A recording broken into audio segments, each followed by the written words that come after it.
Keth'var flexed his 6-foot frame as he stepped through the airlock of the human research station, his scaled hide gleaming under the flickering emergency lights. Oh, how absolutely terrifying, he thought, rolling his 3 eyes at the pathetic excuse for security. The humans had fled this place in such a hurry that they'd left half their equipment running. Amateur hour, really. The Zephyrian hunter's mandibles clicked in amusement as he surveyed the cramped corridors ahead. Honestly, did these bipedal mammals think they were building a space station or a sardine can? His superior height meant he had to duck under most doorways, which was just insulting. Back on Zephyr Prime, even their janitor closets had more dignity than this floating scrap heap. Primitive doesn't even begin to cover it, Keth'var muttered, his voice a low rumble that would have sent most species scrambling for cover. He ran one clawed finger along a wall panel, and the cheap metal actually dented. These humans built everything out of what appeared to be recycled garbage and wishful thinking. The hunter's thermal sensors picked up recent heat signatures throughout the station. Someone had been here within the last few hours, maybe less. How delightfully predictable. The little mammals always thought they were so clever, hiding in their tin cans and hoping the big bad aliens would just fly on by. Keth'var's species had been hunting across the galaxy for millennia before humans had even figured out fire, and these newcomers still thought they could outsmart a Zephyrian predator. He followed the heat trail down a maintenance corridor, his enhanced senses picking up the lingering scent of human fear sweat. Oh yes, they knew he was coming. They always did. The Galactic Council had made it abundantly clear that humans were off limits for sport hunting, but what the Council didn't know wouldn't hurt them. Besides, this particular human had made the mistake of trespassing in Zephyrian territory. That made them fair game. Keth'var paused at a junction, his head tilting as he listened. Was that breathing? How absolutely precious. The little Deathworlder was trying to hide in the ventilation system. He'd seen this tactic before from a dozen different species, and it never worked. Humans, despite their reputation for being surprisingly durable, were still just mammals. Warm-blooded, oxygen-breathing, pathetically fragile mammals. Above him, tucked safely in the air ducts, Mira Banks pressed her face against the ventilation grate and watched the alien predator with steady green eyes. She'd been tracking his ship for the better part of an hour, and she had to admit he was exactly what she'd expected. Big, scary, overconfident, and dumb as a box of rocks. Keth'var's mandibles spread in what passed for a smile among his kind. "Oh, little human," he called out, his voice carrying that universal predator's purr that was supposed to freeze prey in terror. "I can smell your fear from here. Why don't you come out and make this easier for both of us?" The silence that followed was, in his opinion, absolutely delicious. They were always so quiet when they realized they'd been caught. It was almost disappointing how quickly most humans gave up once they understood the hopelessness of their situation. He began moving again, deliberately slow, letting his claws scrape against the metal walls. The sound echoed through the station like fingernails on a chalkboard, a psychological warfare tactic that had worked on countless species. Humans, with their oversensitive hearing, should be practically climbing the walls by now. "You know," Keth'var continued conversationally, "I've hunted on over 40 worlds, and I've never met a species quite as amusing as yours. You're all so optimistic. Even when you're about to die, you keep thinking you can somehow turn the tables." He chuckled, a sound like grinding stone. It's almost endearing, in a pathetic sort of way. What he couldn't see was Mira's expression as she listened to his monologue. Far from terrified, she looked mildly annoyed, like someone who'd just been interrupted during important work. Which, technically, she had been. Keth'var stopped beneath a particularly large ventilation grate and looked up. His thermal vision showed a nice, human-sized heat signature right above him. Perfect. Time to end this little game. "Found you," he purred, reaching up toward the grate with one massive clawed hand. This was going to be almost too easy. The ventilation grate came away in Keth'var's grip like it was made of tissue paper, which, knowing human engineering standards, it probably was. He tossed the flimsy metal aside and peered up into the duct, expecting to see a cowering human pressed against the far wall, whimpering and begging for mercy. Instead, he found himself looking directly into a pair of calm green eyes that showed about as much fear as someone checking the weather forecast. "Well," Mira Banks said pleasantly, "took you long enough." Keth'var blinked all three of his eyes in sequence, a sure sign of confusion among his species. This was not the usual response. Where was the screaming? The desperate pleas for life? The undignified scrambling to escape? He'd been hunting for over 2 centuries, and prey was supposed to act like prey, not make casual observations about his tracking speed. "You're not afraid," he said, and immediately felt stupid for stating the obvious. "Should I be?" Mira asked, tilting her head with genuine curiosity. "I mean, you're certainly big and scary looking, I'll give you that. Very impressive teeth. The whole scaled predator thing really works for you." Keth'var's mandibles clicked uncertainly. Was she complimenting him? While trapped in a ventilation shaft, either this human was insane, or she was operating on a level of stupidity so profound it had circled back around to bravery. "Do you have any idea what I am?" he demanded, drawing himself up to his full imposing height. "I am Keth'var, elite hunter of the 7th caste, terror of the Outer Rim, slayer of 1,000 worlds. My species has been perfecting the art of predation since before your pathetic little planet developed multicellular life." "Oh, that's nice," Mira said, checking what appeared to be a small tablet device. "Very impressive, resume. Really, the whole terror of the Outer Rim thing has a nice ring to it. Did you come up with that yourself, or was it more of a group effort?" The sheer audacity of this tiny human was starting to give Keth'var a headache. This wasn't how hunting worked. There were rules, protocols. The prey was supposed to be afraid, the predator was supposed to be terrifying, and then somebody got eaten. Simple, elegant, time-tested. "You should be screaming right now," he informed her helpfully. "Should I, though?" Mira asked, tapping something on her tablet. "Because honestly, from where I'm sitting, this seems like more of a you problem than a me problem." Keth'var stared at her for a long moment, then burst into laughter. The sound echoed through the station like a rock slide, and he had to admit, this was actually refreshing. Most prey just blubbered and begged, which got old after the first few dozen kills. At least this human had some personality before she died. "Oh, this is rich," he wheezed between chuckles. "A Deathworlder with delusions of competence. Tell me, little human, what exactly makes you think you're not about to become my afternoon snack?"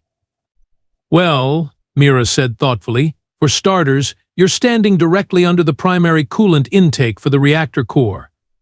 Keth'var glanced around the corridor with mild interest. "And?" "What?" "And I just activated the emergency flush cycle." The hunter had exactly enough time to look confused before 3,000 gallons of liquid nitrogen coolant dumped directly onto his head. The roar that followed was less apex predator and more very large, very angry ice cube. Keth'var thrashed and stumbled, his superior Zephyrian reflexes temporarily short-circuited by the sudden temperature shock. Frost formed across his scales, and his breath came out in great puffing clouds. "Holy quasar dust," he sputtered, shaking coolant out of his eyes. That was actually clever." "Thanks," Mira called down cheerfully. "I've been working on the station's systems for about 6 months now. You pick up a few tricks when you're trying to keep a 20-year-old research platform from falling apart." Keth'var shook himself like a massive, predatory dog, sending droplets of coolant flying everywhere. His body temperature was already starting to regulate itself, but he had to admit, the human had caught him completely off guard. It was almost respectable. "Very well," he said, wiping frost from his mandibles. "You've earned yourself a few extra minutes of life. But surely you realize that one trick won't save you from." The lights went out. Emergency lighting kicked in a second later, bathing everything in an ominous red glow that should have made the situation more terrifying. Instead, Keth'var heard something that made his blood run cold. Mira was humming. Not the terrified, hysteria-tinged humming of someone on the edge of a breakdown. This was the casual, absent-minded humming of someone who was concentrating on important work. The kind of humming maintenance workers did while fixing broken equipment. "What are you doing up there?" Keth'var demanded. "Oh, just making a few adjustments," Mira replied pleasantly. "Hope you're not claustrophobic." That was when the blast doors started closing. "Oh, wonderful. Just absolutely fantastic." Keth'var watched with growing horror as massive steel barriers began sliding down from the ceiling at both ends of the corridor. The kind of blast doors designed to contain reactor breaches, toxic spills, and apparently overconfident alien hunters who'd wandered into the wrong neighborhood. "You have got to be kidding me," he muttered, lunging toward the nearest door. His claws scraped uselessly against the reinforced steel as it sealed with a definitive clang that sounded remarkably like the universe laughing at him. "Sorry about the accommodations." Mira's voice drifted down from the ventilation system. "I know it's a bit cramped, but I needed somewhere we could have a private conversation without you running off." Keth'var spun in a slow circle, taking in his new prison. The corridor stretched maybe 30 feet in either direction with solid blast doors at both ends and no other exits except the ventilation shaft he couldn't reach. Oh, and let's not forget the helpful human engineer who'd just turned his easy hunt into what was rapidly becoming the most embarrassing moment of his career. "This is impossible," he announced to the empty air. "I am an elite hunter. I don't get trapped by maintenance workers." "Well," Mira said thoughtfully, "technically I'm a senior systems engineer, level 7. But I did start in maintenance, so you're not entirely wrong." The distinction was somehow even more insulting. Keth'var had been outmaneuvered by someone whose job description probably included unclogging toilets. "You do realize this is only temporary," he called up to her. "These doors won't hold me forever. I have plasma cutters, molecular disruptors, enough firepower to level a small city." "Oh, I'm counting on it," Mira replied cheerfully. "Please, by all means, start cutting. I'd love to see what happens." Something in her tone made Keth'var pause. In his experience, prey didn't encourage predators to use their most dangerous weapons. Unless. He activated his suit's scanner and immediately wished he hadn't. The walls around him weren't just reinforced steel. They were lined with enough explosive charges to turn this entire section of the station into rapidly expanding debris. "You lined the corridor with plasma mines," he said, and he had to give her credit. It was actually brilliant in its simplicity. "Motion activated, pressure sensitive, and linked to the station's main computer," Mira confirmed. One stray plasma bolt, one too aggressive attempt to break down the doors, and boom. We both get to find out what it's like to breathe vacuum. Keth'var sat down heavily on the floor, his tail lashing in frustration. This was not how hunting was supposed to work.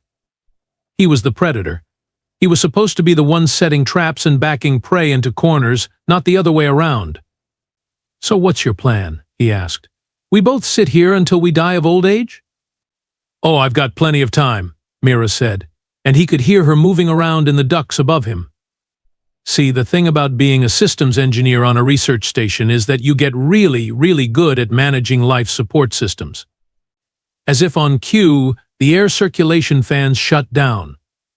Keth'var's enhanced hearing picked up the subtle change immediately. The gentle hum of air movement stopped, replaced by an ominous silence that meant exactly what he thought it meant. "You're cutting off my air supply," he said, trying to keep the growing panic out of his voice. "Not cutting it off," Mira corrected, "just redirecting it. The atmospheric processors are still running, but all the fresh air is being routed to other sections of the station. This corridor is now a closed system." Keth'var did some quick mental calculations. His species was efficient with oxygen, but even so, he had maybe an hour before carbon dioxide buildup became a serious problem. Less if he exerted himself trying to escape. "This is insane," he said. "You're willing to suffocate yourself just to kill me?" "Who said anything about me suffocating?" Mira asked. "I'm in the ventilation system, remember? I've got access to the entire station's air supply. You, on the other hand, are in what's essentially a very large coffin." The casual way she said it sent a chill down Keth'var's spine that had nothing to do with the coolant still dripping from his scales. This wasn't the desperate gambit of cornered prey. This was systematic, methodical, and thoroughly planned. "How long have you been preparing for this?" he asked. "Oh, about 6 months," Mira replied. "Ever since the first Zephyrian scout ship started sniffing around this sector. Did you really think humans wouldn't notice when apex predators started hunting in our territory? 6 months. She'd been planning this for 6 months. Keth'var, who prided himself on being a master tactician, had walked directly into a trap that had been waiting for him since before he'd even decided to come here. "You're insane," he said weakly. "I'm thorough," Mira corrected. "There's a difference. For instance, did you know that Zephyrian scales are excellent conductors of electrical current?" Before Keth'var could ask what she meant by that, the floor beneath him lit up like a festival firework. The electrical current wasn't enough to kill him, but it was definitely enough to make him dance. Keth'var howled and leaped, his scales crackling with static discharge, as Mira turned the corridor floor into the galaxy's most unpleasant dance floor. "Stop," he roared. "This is cheating." "Cheating?" Mira's voice carried a note of genuine confusion. "You came here to hunt me for sport, and you're complaining about cheating?" The current stopped, leaving Keth'var gasping and twitching on the floor. Every scale on his body felt like it had been struck by lightning, which, technically, it had been. "This isn't how hunting works," he wheezed. "You're absolutely right," Mira agreed. "This isn't hunting. This is pest control." Keth'var lay on the electrified floor for several long minutes, his entire nervous system still twitching from the shock treatment. But as the pain faded, something else began to take its place. Rage. Pure, undiluted, apex predator rage. This ridiculous little mammal had made him look like an amateur. Keth'var, the terror of the Outer Rim. He'd been outsmarted, outmaneuvered, and thoroughly humiliated by a maintenance worker with delusions of grandeur. Well, enough was enough. "You know what your problem is, human?" Keth'var said, slowly pushing himself back to his feet. His voice carried a new edge now, the kind of cold fury that had earned his species their reputation across the galaxy. "You think you're clever." "I am clever," Mira pointed out reasonably. "No," Keth'var said, his mandibles spreading in a predatory grin that would have sent most sentient beings running for cover. "You're desperate. And desperate prey always makes mistakes." He began pacing the length of his prison, his movements deliberately calculated. Let her think she'd won. Let her get overconfident. Every trap had a weakness, and he was going to find hers. "See, the thing about humans," he continued, warming to his theme, "is that you're really just clever apes with delusions of competence. You think because you can build these little tin cans and fly around the galaxy that you're somehow on par with species that have been ruling star systems since before your son was born." Above him, Mira was suspiciously quiet. Good. He was getting to her. "But at the end of the day," Keth'var went on, "you're still just mammals.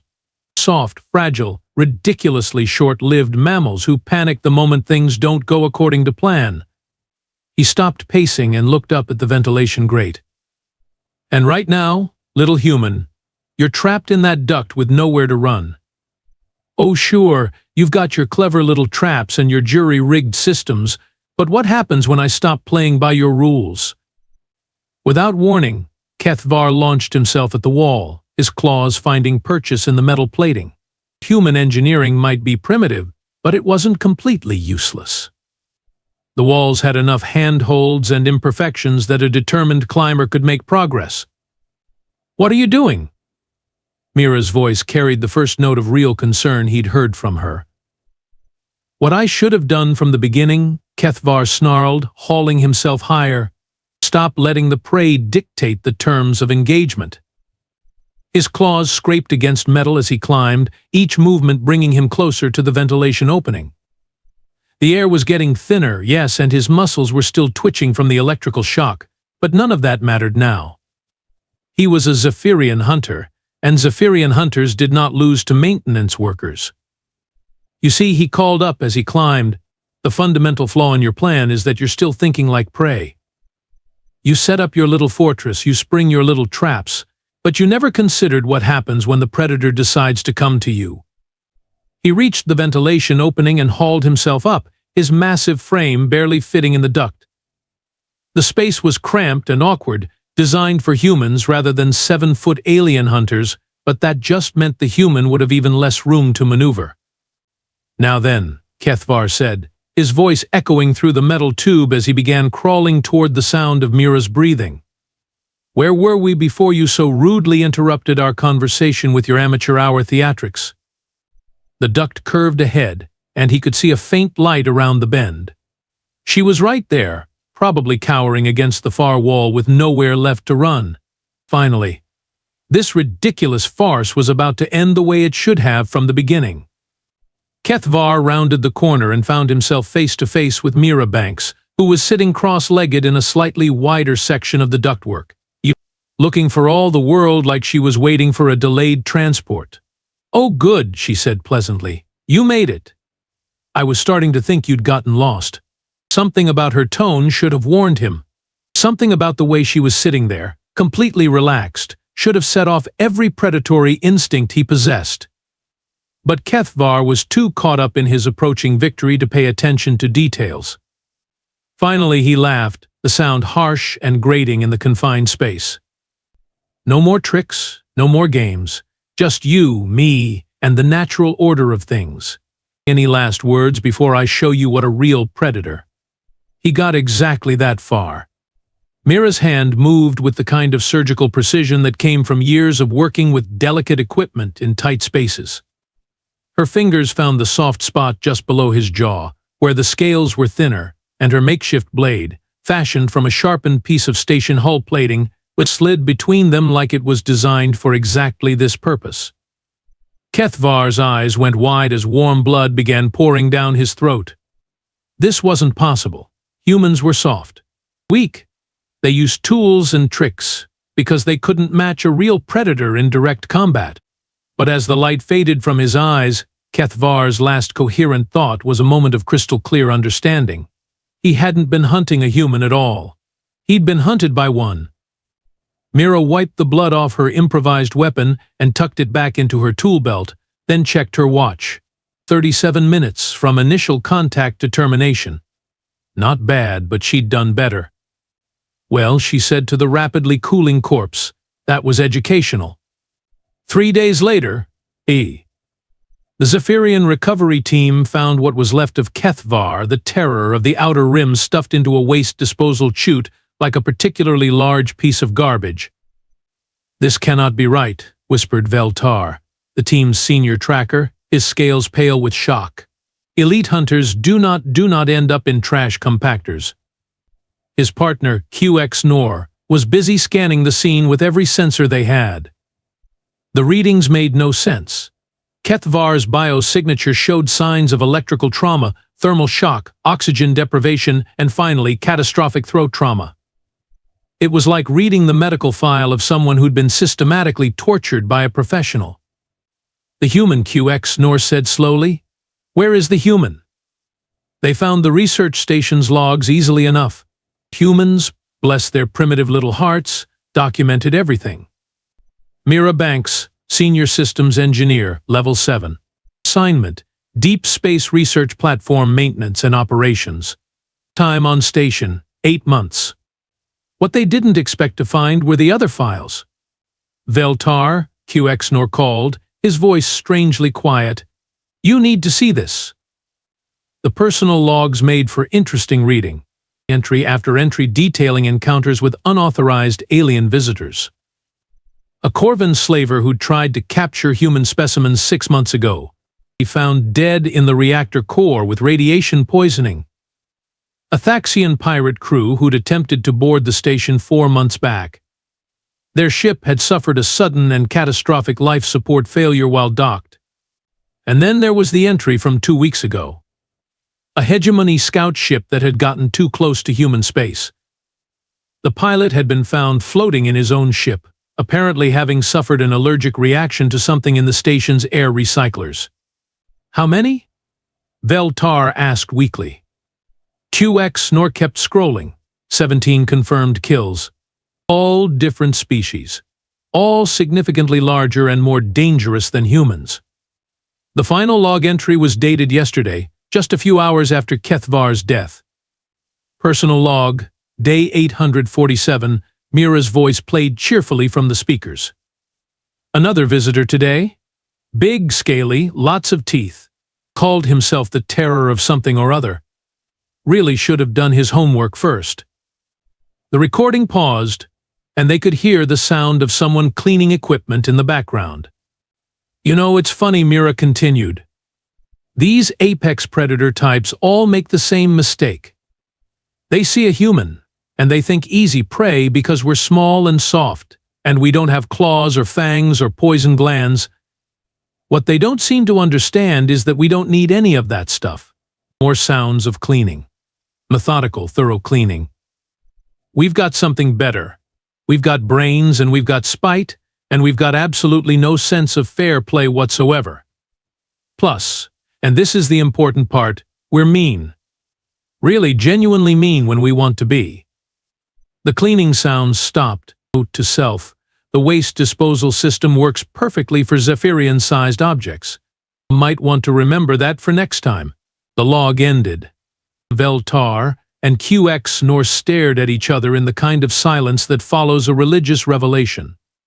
The galaxy's supposed apex predators had been hunting humans for sport, and the humans had been systematically exterminating them like vermin. We need to warn the others, Veltar said finally. Warn them of what? QX nor asked. That the cute little mammals are actually the most efficient killers in the galaxy? They both looked back at the waste disposal chute where they'd found Keth'var's remains. Maybe, Veltar said slowly, we should just leave human space alone. Maybe we should, QX nor agreed. Somewhere in the depths of the research station, Mira Banks hummed cheerfully as she went about her routine maintenance work, already planning improvements for the next uninvited guest.